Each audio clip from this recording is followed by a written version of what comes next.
Hello nieces, hello nephews, it's your Uncle Charles here and welcome back to my YouTube channel where we do unbiased price action analysis, and SPY gave us another new 52-week high, guys. This is the power of price action analysis where we broke out, we gapped out a breakaway gap of this ascending triangle pattern, and from 444-ish breakout, we went as high as 451.3-ish. So far, guys, this is the power of price action analysis when you just block out all the noise and trade it unbiasedly. However, guys, I need to talk to you guys about something before we get too comfortable here. Never good to be too comfortable in the stock market, okay? Nothing is 100% in the stock market. No indicator, no strategy, nothing. So when we start getting too comfortable acting like it's 100%, that's when we gotta catch ourselves, humble ourselves, and be very careful. Now, what I want to talk to you guys about today, okay? Overall, price action is pretty bullish, but you know me. I gotta give us that balance, okay? I gotta play devil's advocate a little bit. This is sheep style, unbiased price action analysis. We gotta consider all scenario so we don't get caught with our pants down. All right. So I do want to mention that we are heading into the second half to the late half of July. Usually around this time represents seasonal weakness. Okay. Market weakness. This is, the time for that. Usually on average. Okay. Now, if we look on seasonality right here, okay, this is seasonality, and this price action that you see in front of you, okay, this price movement is based on the average of the last 20 years. Okay, it's a pretty decent size sample. And I took the liberty to point out what tracked this year and what didn't track. Okay, every year is a little different. Okay, but like I said earlier, nothing is 100% in the market. But if it's greater than a 51% accuracy, meaning it's more right than wrong, then I will pay attention to it, okay? Which brings me to seasonality so far, okay? So this year of January 2023, it did not track with seasonality. We found a top in February, and it tracked with seasonality. We found a bottom in mid-March, March 13th, and it tracked with seasonality, okay? The April rally, the bullish April rally, that did not track. We did find a bottom around May, mid to late May. We have a move up into mid-June, a pullback, okay, a pullback that was supposed to last all the way towards the end of June, and then the first half to the first 2 to 3 weeks of July is supposed to be bullish. And as you guys can see, if you go to the daily chart and you compare it, the latest event that was supposed to happen, a bullish first half of July, it actually did track. So I can change this right now and put tracked. Okay? Now, this brings me to the next part of the seasonality. Okay? To the next part of the seasonality, which is supposed to be some type of weakness that supposed to last well into late August. All right, guys. Based on the last 20 years, the average price action, this weakness towards the end of July, all the way into late August. Okay. Now, as I said, it does not track 100%. Okay, but it is greater than 51%, and I don't trade based off of this, but I do use it to help me gauge the behavior of the price action. Okay, as you guys know, I focus strictly on reacting to the price action, but I do like to look at these stuff so I can be prepared on what can potentially happen. What are the odds of this happening versus this happening? Does that make sense? And around this time, we usually get weakness, okay? Now, keep in mind, we got earnings coming up, all right? It could be one of those situations where the market will run up into earning and then start pulling back, okay? The last 20 years, that has been the tendency. It doesn't happen all the time. Like I said, it's not 100%, but I felt it was something worth noting because we could start getting very bullish. A lot of people said to me could start getting greedy. I'm just a guy that's trying to remind us to be balanced because of certain situations. Now, look, there are times when the market does not track with seasonality. Okay, for all we know, SPY could keep on going higher and not give us that usual seasonal weakness.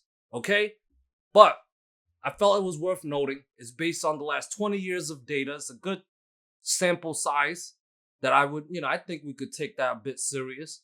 All right. So just be careful. I'm not saying we're going to drop, but I'm just saying we are entering a season of weakness. Seasonal weakness is approaching, guys. Okay. Now let's get to the price action. All right. Like I said, new 52-week high. Got a few cents shy of my 1.68 fib level at 451.7. Few cents shy. Got to 451.3. We had a nice trade setup. It wasn't much of a trade level to level style. I wrote here. Oh, that's my NVDA trade idea. I wrote here in the Discord. 450 is first support, and as long as above 451.7 in play, and if cleared, we had a higher price target. Didn't quite hit 451.7, few cents shy of it. So that didn't play out, right?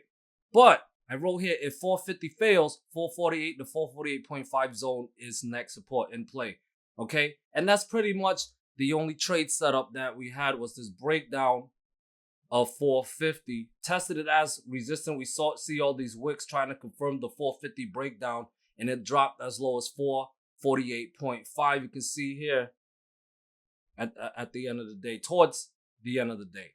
Okay, decent level to level move. Unfortunately, not much. However, you notice it also bounced off that 1.382 fib level. Okay, so the plan for Monday, if we are to get more of a pullback, that level must fail with 444 below, and then the back test of the triangle pattern, which would be at 444. Okay. So support 448 to 448.5 zone, which respected on Friday. If that breaks down, 446 and back test of 444 would be in play. Okay. Now, if we back test 444, that's not quite bearish, guys. That's just a healthy pullback. But if we break below 444, that would be very bearish. False breakout setup. I would definitely show up below 444. As of right now, as long as above 444, I would trust false breakdowns more or breakouts of resistance more. Okay? But if we break back below 444, I'm going to lean back to bearish. I'm going to be short in support, breakdowns of support, and looking for false breakout setups. Okay? So above 444, still overall bullish. We could get a pullback down the back test and confirm the breakout. Maybe even fill the gap at 442.4. But unless SPY can break down those levels and show follow through, I'm going to stay bullish still. Okay? Now, what I do think is going to happen is that we do get some type of pullback. All right? But remember, I can't see the future. So watch for the breakdown and wait for the right setup. Breakdown of 448.5, look to short. Like I said, with 444 and 444 would be the target, but 446 would be en route first. Okay? Below 444, switch back to bear bias with 441, 439, and 437 to 437.5 zone in play. All right? Below 437, guys, bears definitely take back more control because they're building more momentum, taking out more critical support levels. Okay? But that all starts if we can break down 448.5 and 446, and especially 444. Now, as long as above 444, I'd rather use the levels I gave you and look for false breakdown setups. Okay, so we break down 448.5 and then recapture it on a 15 to 30 minute chart, up to you. Okay, 15 minutes a smaller time frame, so it's more risky. 30 minute, it's a bigger time frame, so it's a little less risky, but you could also miss out on certain moves. Okay, so you got to figure out for yourself what risk you're willing to take. Okay, but as long as above 444, I will be looking for false breakdown setups. We break down 448.5 recapture, I will long it. Look and play it level to level. Same thing with the 446 level. If we break that down and then recapture it, I would look to long it. If we break down 444 and then recapture it, false breakdown setup, I would look to long that. All right. If we don't pull back and break out the 450 level, recapture 450, because remember, we broke that down intraday. So if we recapture that, that is kind of a false breakdown setup that will put 451.7 and 454ish back in play. All right, you guys got my setup for Monday. Let's trade unbiasedly. Now, here's Triple Q. Triple Q could be forming an evening star pattern. Be careful that it's a bearish reversal pattern. I think for this to confirm, I need to see 378 fail. If 378 fails, guys, we could get a trend day to the downside. So definitely look to short below 378. Play it level to level to be safe. Take most profits at 376.4ish. Leave a runner. Let your runner go for the home run. If that level breaks down, we could go back and test 374, and then there's the gap fill at 372.8ish with 369.5 below that. Okay. Now if it doesn't break below 378, evening star pattern is not quite playing out. And be careful if it breaks back above 380.5. That's my 1.5 fib level. If it does, don't argue with the price action. Look to long with 382 and 384 plus in play above. IWM, we got a false breakout setup here. We cleared 192.45. That's my 78.6 fib level. And we broke it down, okay? As long as below 192.4, I am bearish on IWM, okay? Look, let me see. You can look to short the breakdown of 190 with 187, 185.5, and 183.3 in play. My bearish sentiment will cancel if 192.45 recaptures to put 194, 196, 198, and 200 back in play, okay? Here's the Tesla retesting my multi-year orange trend line. Let me zoom out for you guys. All right, it started for all-time high, got multiple tests. We're battling there right now. If bulls want the breakout on Monday, they need to get above 284 to put 287.7, 290, and 300 back in play. Okay, between 290 and 300, I got 295-ish between those two levels. Okay, they're just previous pivot highs and pivot lows. All right. But the bull case will continue if it breaks out above 284. Look to long above 284.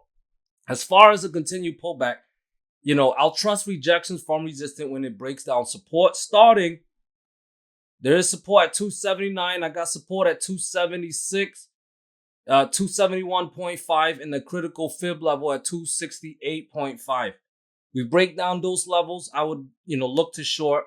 But below 268.5, I would favor a deeper pullback, possibly back down to the 250s.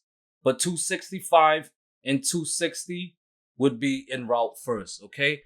Apple here did not break out from its flag pattern here. It still needs to break above. Well, it's sloping down, so it needs to get above 191 now to put higher targets in play. 192.8ish, 194, and 196.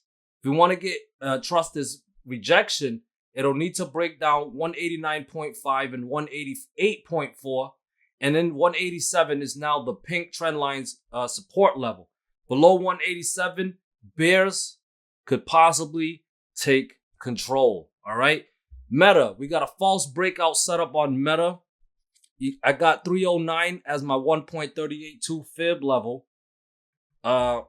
We cleared that level on Wednesday. We closed a little higher on Thursday, but on Friday we closed back below. That's technically a false breakout setup. Now, if it can break down 307 on Monday, I'll definitely be, favor a pullback down to 300. If it breaks down 307 on Monday, I would definitely favor a pullback back down to 300. And if that fails, 298 and 295.5 and 291.5, which would be the next support level. Okay, The false breakout cancels. If it can get back above 309 to put 311.5, 313.5, 315, and that previous pivot height at 316.2-ish back in play. And holy moly, look at NVDA. I had a very nice trade setup with NVDA as usual.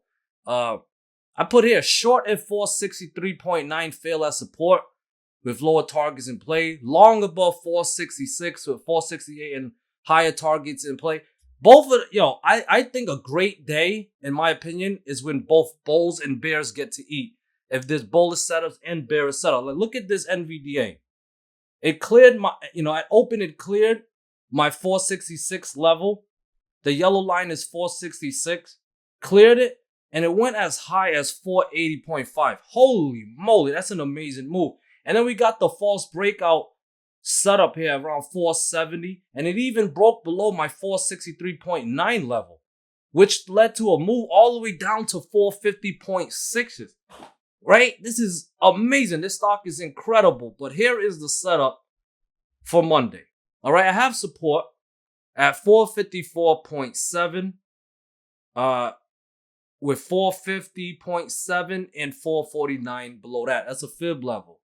Bulls need to hold those levels and bounce from here. And for me to trust it, it would need to clear 459.3 to put 464, 466, and 470-ish back in play. All right? Above 459.3, look to long to put higher targets in play. All right? Now, if it breaks back below 454.7, 450.7, and 449, I'll definitely look to short. We could possibly definitely get a deeper pullback down to 444, 439.9-ish, and maybe, just maybe, drop all the way back down to 431.5, 436, and 434 en route first, though. Okay? Here is AMZN. Okay, I mentioned to you guys long above 130, we could possibly hit the top of this rising channel, and that's exactly what happened. Hopefully, you guys were able to profit. All right, now we are at resistance, so be careful. There's support here at 134.3. If that fails, that will put 132.8 and gap fill around 130 is back in play. Okay, to break out of this rising channel, needs to get above 136.5. That will put 138, 140, and 142-ish in play for AMZN. Let's keep it simple and follow the price action. Here is the VIX trying to bounce off this white trend line that I have here. 1 bounce, 2 bounce, 3 bounce, trying to give us that 4th bounce. Let's see if it'll go anywhere. I'll take it serious if it clears 14. Above 14, I would be bullish on the VIX. If it breaks down 13.3, that's bearish on the VIX with 12.6 and 11.3 back in play, guys. Here is the dark pool order, 449.63. Look at that. We broke down that level intraday, gave us a nice level-to-level move. So, it's a few cents away from my 450 level, but you guys can give that a zone, 449.6 to the 450 level. Bulls need to recapture that level to be bullish. As long as below, we could get some more pullback or some more downside. Okay, that's the dark pool level, guys. Here is the option flow with SPY filter for 500K premiums or above. We'll look at the short-term expiration date 1 month out, and it is bearish for the short term. Wow. Is my analysis sound bearish today, guys, with all, the bearish reversal patterns, option flows bearish, SPY even closed below dark pool orders. Interesting stuff. Keep in mind, I'm giving this to you guys unbiasedly, so if you're a bull listening to me, please remember, I'm just a weatherman for the price action. Don't hate me. Market makers, look at this. Bullish for the short term. Market makers are the one pulling the strings, not me. Nothing in the short term for IWM. Tesla, bullish for the short term for Tesla. Apple, nothing for the short term. NVDA, bullish for the short term. Meta, bullish for the short term. AMZN, bullish for the short term. And the VIX, nothing for the short term. All right, thank you guys so much for watching. If you want more content from Uncle Charles, please consider joining my Discord and let's get this money. Other than that, have a great evening Peace.